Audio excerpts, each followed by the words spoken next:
এই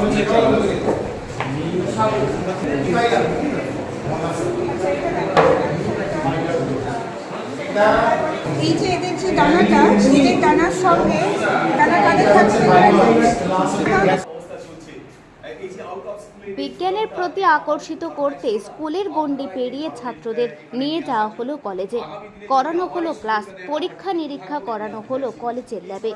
বৃহস্পতিবার স্কুলের ছাত্রদের নিয়ে আরামবাগ হাই স্কুলের পক্ষ থেকে এই ধরনের এক অভিনব উদ্যোগ নিতে দেখা গেল।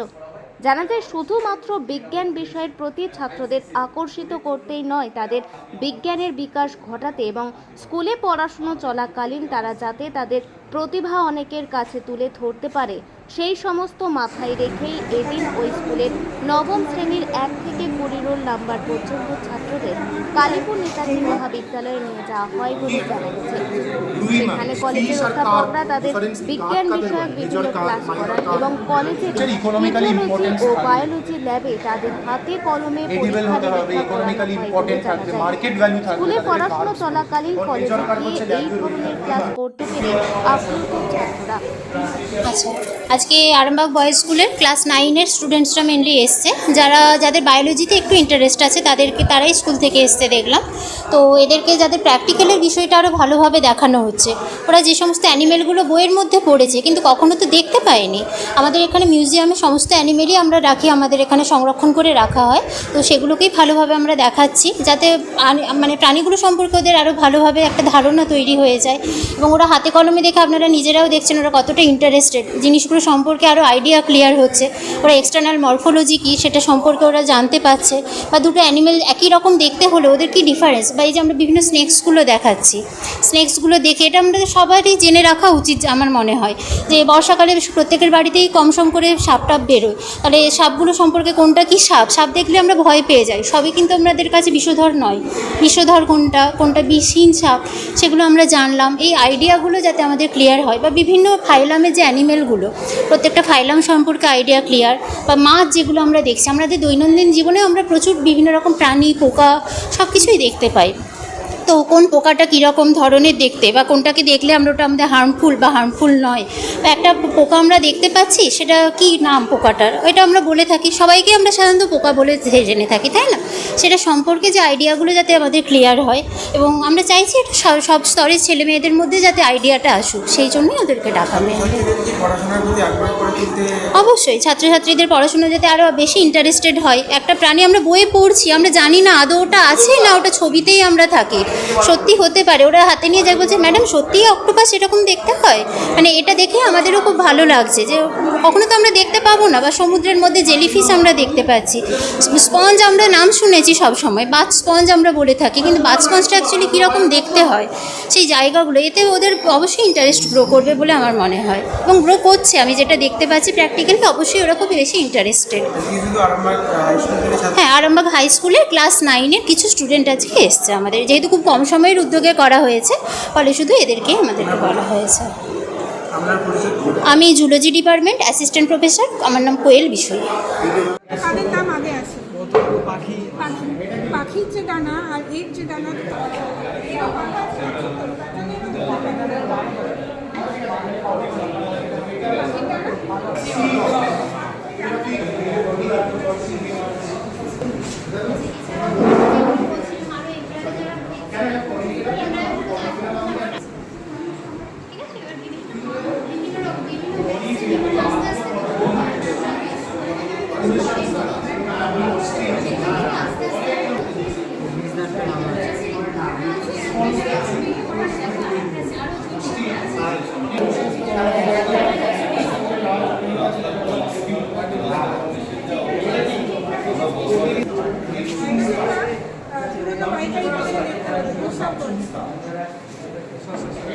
যারা আছে এদের মধ্যে ম্যাক্সিমাম আমাদের কলেজেই আসুক জুলজিকে ভালোবেসে এখানে পড়ার জন্য আর কি। তো আমরা অলরেডি যেটা ম্যাডাম বললেন, আমরা কিছুক্ষণ ওদের সাথে কথা বলছিলাম, ওরা বেশ ভালোই আমাদের সাথে ইন্টারাক্ট করেছে বা ওদের ইন্টারেস্ট আছে দেখছি। এবার আমরা চেষ্টা করব ওদেরকে, ওরা তো স্কুলে জেনারেলি বই পড়ে, সেখানে ওদেরকে খুব একটা স্পেসিমেন বা প্র্যাকটিক্যাল ওয়ার্ক ওরা করে না, তো কলেজে যেহেতু এই সুযোগগুলো আছে, আমরা ওদের কিছু অ্যানিমাল দেখিয়ে দেবো বা ওদের কিছু প্র্যাকটিক্যাল অভিজ্ঞতা শেয়ার করব, যাতে ওরা ইন্টারেস্ট পায় এবং ভবিষ্যতে জুলজি নিয়ে পড়তে চেষ্টা করে বা ওদের আরও ভালো হয়। তো আশা করি এটাতে ওরাও উপকৃত হবে এবং আমাদেরও খুব ভালো লাগবে।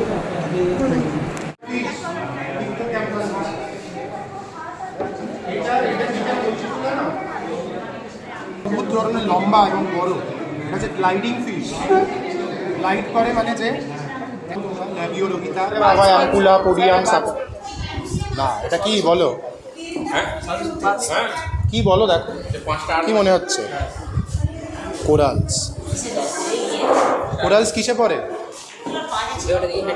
কোন ফাইলাম? নিডারিয়া। কোরালস কোথায় আছে? আমাদের ইন্ডিয়ান কমিউনিটিতে কোরালস কোথায় রিপোর্টেড? লক্ষদ্বীপ। আর এই ধারে যদি ইস্টার্ন জোনে হয়, ওটা গেল ওয়েস্টার্ন জোন। ইস্টার্ন জোনে আন্দামান নিকোবর গুঁড়ো হচ্ছে। একটা মাইক্রো অ্যালগা থাকে।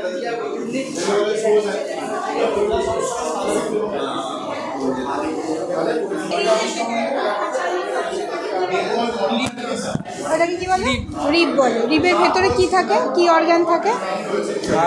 লাংস থাকে। লাংসটা কীরকম হয়? খুব সফট হয়, তাই তো? এবার যাতে ধাক্কা এলে, কোনো কিছু ধাক্কা মারলে লাংসটা চুপসে না যায়, তার জন্য রিবস থাকে, ঠিক আছে? আর রিবসের পরে এই যে দুটো দু সাইডে আছে, এই দুটো কি? এইখানটা হচ্ছে পেক্টোরাল গার্ডেন। এখান থেকে যেটা প্রথম বেরোচ্ছে এইটা কি বলে? ওই যে ফার্স্ট যেটা হচ্ছে দুদিকে, ধরো এইখান থেকে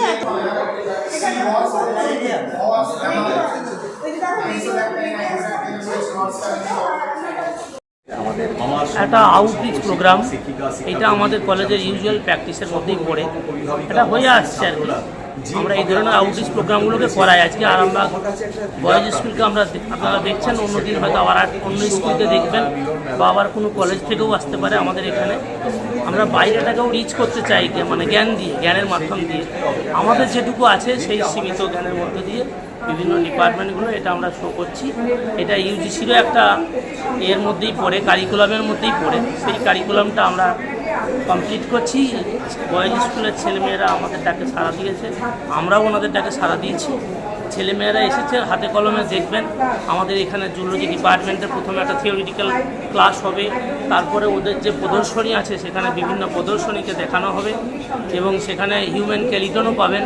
আরও বিভিন্ন ধরনের ফসিল টসিল সমস্ত কিছু আছে ডিপার্টমেন্ট, সেগুলোকে দেখাবে সুন্দরভাবে। এতে করে ছেলেদের মধ্যে বিজ্ঞান মনস্কতা বাড়বে, আগামী দিনে সেটা ছড়িয়ে পড়বে। এমনিতেই আমাদের এখানকার বয়েজ স্কুলের একটা বিশেষ নাম আছে, তাদের ছেলেমেয়েরা আরও ভালো করুক এই আশা নিয়ে, এই এলাকার উন্নতি হোক। আরও বিভিন্ন স্কুল থেকে তারা এলে আমাদেরও ভালো লাগবে, তারা জ্ঞানের দিক থেকে তারা একটু সমৃদ্ধ হোক আরও। শুধুমাত্র সায়েন্স ডিপার্টমেন্ট নয়, আমি কলা বিভাগগুলোতেও বলবো, সেখানেও বিভিন্ন ধরনের প্রোগ্রাম হতে পারে। রিসাইটেশন থেকে শুরু করে ছোটো গল্প, উপন্যাস, এইসবের উপরেও প্রোগ্রাম যদি করা যায় আগামী দিনে, তাতে করেও ছেলেমেয়েরা বেনিফিটেড হবে। এটাই আজকে আমাদের মেন উদ্দেশ্য। মূলত কি ছাত্রছাত্রীদের পড়াশোনার প্রতি আগ্রহ করে তুলতে এটা একদম আগ্রহ গড়ে তোলার জন্য এই ধরনের প্রোগ্রামের কথা আমরা ভাবছি। যেমন বিজ্ঞান আছে, সেরকম কলা বিভাগও করা যেতে পারে। আপনার পরিচয়? আমি এই কলেজের vice principal doctor Biswanath Garai, বর্তমানে প্রিন্সিপালের দায়িত্ব সামলাচ্ছি।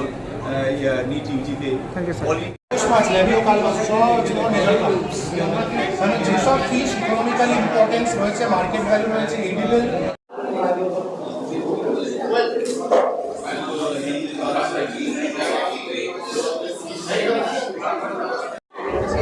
পাওয়ারটা বাড়ানোর জন্য পাওয়ার বাড়ানোর কি বানানো? আচ্ছা, এখানে কি এটা হচ্ছে মিরর। এই মিররটা কি কাজে লাগে? এই মিররটা দিয়ে লাইটটা রিফ্লেক্ট হয়ে এসে পড়বে এখানে লেন্সে পড়বে, তাই না?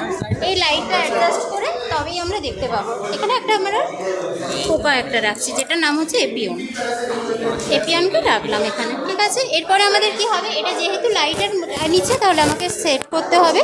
করার পরে এখানে মিররের সাহায্যে লাইটটাকে আগে আমরা অ্যাডজাস্ট করবো, ঠিক আছে। এরপরে কি হয়, এখানে আমাদের লেন্স থাকে বিভিন্ন রকমের, বিভিন্ন জুম থাকে, 10x, 40x, 100x এরকম বিভিন্ন থাকে।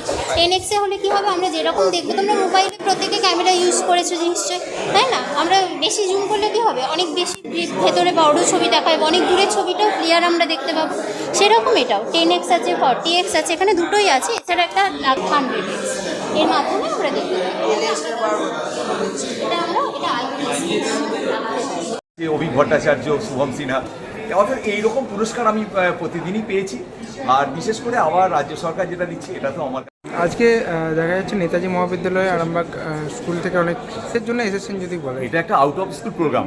মানে আমরা দেখতে পাচ্ছি যে বর্তমান একটা প্রগতিশীল শিক্ষা ব্যবস্থায় যদি ছাত্রদিকে ভালো করে উন্নত মানে নিয়ে যাওয়া হয়, যেতে হয়, তাহলে অনেক পরিকল্পনা করতে হয়। এটা একটা তার মধ্যে একটা উন্নততর পরিকল্পনা।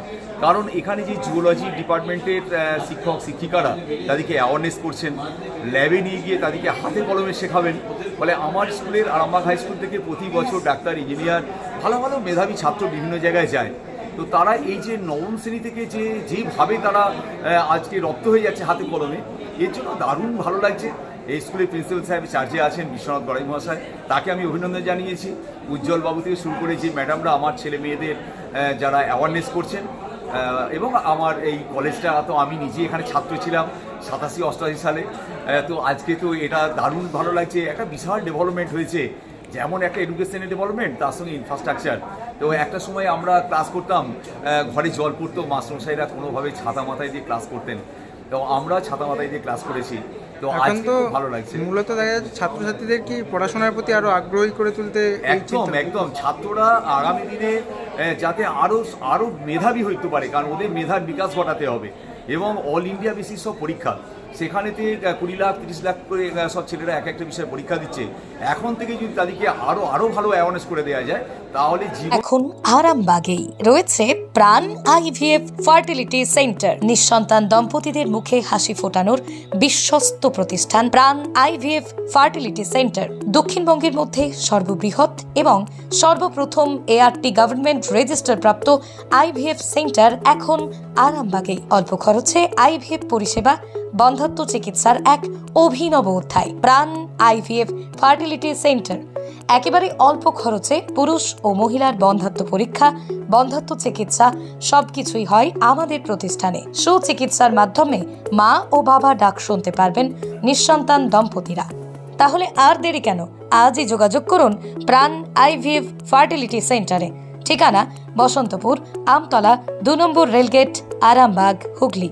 যোগাযোগ নম্বর 7865858781 অথবা যোগাযোগ করুন 7908098172 এই নম্বরে।